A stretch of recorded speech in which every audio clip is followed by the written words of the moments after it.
അവിടെ അന്ന് പന്നിപ്പടക്കൊന്നും ഉപയോഗിക്കണേ വലിയ ടീമുകൾ അവിടെ. പിന്നല്ലാണ്ട് ഏറ്റവും കൂടുതൽ കൊലപാതകം നടന്ന സ്ഥലം അങ്കമാലി.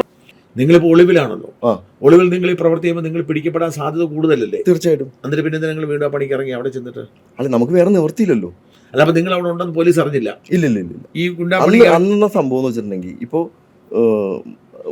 ഞങ്ങളുടെ ഏരിയയിലെ പോലീസ് സ്റ്റേഷൻ ആ ലിമിറ്റിലൊരു കേസ് ഉണ്ടായാൽ അടുത്ത ലിമിറ്റ് ചിലപ്പോൾ ഒരു 3 കിലോമീറ്റർ അപ്പുറത്തായിരിക്കും. അപ്പോൾ അടുത്ത ലിമിറ്റിലേക്ക് പോയി ഇവർക്കൊന്നും പിടിക്കണ്ട, ഇവിടെ വന്നാലേ പിടിക്കുള്ളൂ. അവർക്ക് അതിന്റെ ആവശ്യമുള്ളൂ. അല്ലാണ്ട് ഇവര് ചാടി കിടന്ന് പിടിക്കൊന്നുമില്ല. ഇപ്പോഴത്തെ പോലെ ഓടി നടന്ന പരിപാടിയില്ല. പിന്നെ സിറ്റിയിലെ വിഷയങ്ങളും റൂറൽ പൊളിറ്റിക്കൽ ഇടപെടില്ലല്ലോ അല്ലേ? ഇല്ല. പൊളിറ്റിക്കൽ ഇടപെടലുണ്ടെങ്കിൽ മാത്രമേ അതെ. ഇന്ന് സർക്കാരിന് പൈസ എഴുതി എടുക്കാം. അന്നെന്ന് പറഞ്ഞാൽ ഇവരുടെ ശമ്പളത്തിൽ നിന്ന് പൈസ എടുക്കണം. എന്നിട്ട് പിന്നീട് എഴുതി കിട്ടിയാൽ കിട്ടി, ഇല്ലെങ്കിൽ പോയി. അപ്പോൾ വീട്ടില് കൊച്ചുങ്ങൾക്ക് ബിസ്ക്കറ്റും പാലും വാങ്ങിച്ചു കൊടുക്കുന്ന പൈസ എടുത്ത് മറ്റേ മൈൻഡ് ചെയ്യൂല. കാരണം അവർക്ക് അവരുടെ സ്വന്തം കാര്യം നോക്കിയാൽ പോലെ ഇവിടെ വരുമ്പോ പിടിക്കാം എന്നേ ഉള്ളൂ. അപ്പൊ നിങ്ങൾ അങ്കമാലി കേന്ദ്രീകരിച്ചു അവിടെ ചെന്നപ്പോഴാണ് നമ്മള് ശരിക്കുള്ള കാര്യങ്ങൾ കാണുന്നത്. കാരണം വെച്ചിട്ടുണ്ടെങ്കിൽ അവിടെ അന്ന് പന്നിപ്പടക്കൊന്നും ഉപയോഗിക്കണേ. വലിയ ടീമുകൾ അവിടെ.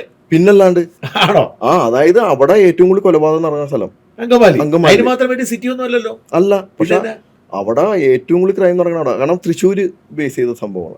തൃശ്ശൂരാണ്. ഇവിടെ എറണാകുളം സിറ്റി മെയിൻ ഗുണ്ടകളാണെങ്കിൽ അതിന്റെ പ്രാന്തപ്രദേശമാണ് മരട്, പനങ്ങാട്, തൃപ്പൂണിത്തുറയൊക്കെ വന്നത്. തൃശ്ശൂർ കേന്ദ്രീകരിച്ച സംഭവങ്ങളാണ് അങ്കമാലി, ചാലക്കുടിയൊക്കെ വന്നത്. അപ്പൊ ആ തൃശ്ശൂർ ബേസ് ചെയ്ത് പോകും. അത് അന്ന് ചാപ്പിളി ബിജു, ദുർഗാപ്രസാദൊക്കെ നിൽക്കുന്ന സമയമാണ്. അവർ അങ്ങാടും ഇങ്ങോട്ട് അടിച്ചോണ്ടിരിക്കുന്ന സമയമാണ്. തൃശ്ശൂർ അവിടെയുണ്ട്. അപ്പൊ കേരളത്തിൽ എല്ലായിടത്തും ഉണ്ട്. കോട്ടയത്തൊക്കെ ഉണ്ടോ? കോട്ടയത്തുണ്ട്. പാലയിലുണ്ട്. ആണോ? എല്ലായിടത്തും ഉണ്ട്.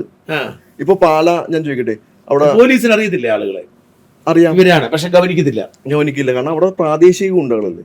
ഇപ്പൊ എന്നെ അങ്കമാലി പിടിച്ചപ്പോ എന്നോട് പറഞ്ഞത്, നീ എറണാകുളത്ത് കിടക്കണല്ലോ, ഇവിടെ വരേണ്ട ആവശ്യമില്ല, ഇവിടെ ഞങ്ങളുടെ ഗുണ്ടകളുണ്ടാ, അവര് ചെയ്തോളും എന്ന് പോലീസ് ഇവിടെ വരണ്ട എന്നാണ് പറയണത്. അപ്പൊ അവർക്കറിയാം അവരെ ഗുണ്ടകളുണ്ട് അവിടെ ചെയ്യാൻ.